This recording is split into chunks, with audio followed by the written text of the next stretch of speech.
আসসালামু আলাইকুম রহমতুল্লাহ। আমার হাতে একটা রেডমির মোবাইল দেখতে পাচ্ছেন। আমি কিছুদিন আগে একটা ভিডিও বানাইছিলাম যে ইনফিনিক্স আর টেকনো এই ব্যাটারির স্টিকারটা কোনো কাজে আসে না, কিন্তু এমআই, শাওমি, রেডমি এগুলো কিন্তু কাজে আসে। দেখুন, আমি যদি এখান থেকে এই স্টিকারটা টান দিই, দেখুন এটা ছিঁড়বে না। এটা একদম শেষ মাথা পর্যন্ত পুরোটাই, এটা কিন্তু আঠা লম্বা হয়ে ধীরে ধীরে ধীরে ধীরে উঠে আসতেছে, একদম শেষ মাথা পর্যন্ত উঠে আসবে আর কি। আমার হাতটাই ফসকে গেল।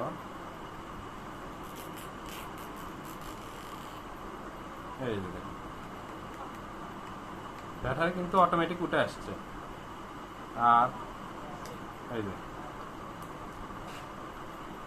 এই যে লম্বা লম্বি দুইটা ইয়া দেখতেছেন, এই দুইটা ইয়া বরাবর এই আঠা থাকে, যেটা টান দিলে ধীরে ধীরে ধীরে ধীরে চুইং গামের মতন উঠে চলে আসে, রাবারের মতো।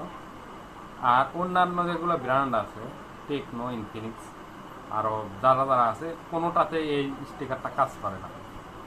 নতুন মোবাইলেও মনে হয় পচা ইয়া থাকে, খুলে যায় এমনিতে। আর এটা কত ইজিলি ব্যাটারিটা খোলা গেল। আর ইজিলি ব্যাটারিটা খোলা গেলে ব্যাটারিতে কোনো স্পট পড়ে না, ভাঁজ হয় না, বুঝতে পারছেন। আর ওগুলো তো চার্জ দিতে হয়, অনেক ধস্তাধস্তির পরে ব্যাটারি খোলা যায়।